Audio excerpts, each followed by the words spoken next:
நாகப்பட்டினம் மாவட்ட ஆட்சியர் அலுவலக வளாகத்தில் 4 கோடி ரூபாய் மதிப்பீட்டில் புதிதாக கட்டப்பட்ட வட்டாட்சியர் அலுவலகத்தை தமிழக முதலமைச்சர் மு.க.ஸ்டாலின் காணொலி காட்சி வாயிலாக திறந்து வைத்தார்.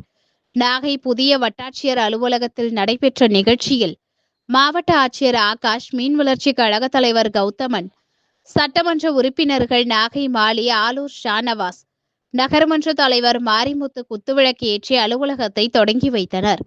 தொடர்ந்து வட்டாட்சியர் அலுவலகத்தில் செய்யப்பட்டுள்ள ஏற்பாடுகள் குறித்து ஆட்சியர் பார்வையிட்டார்.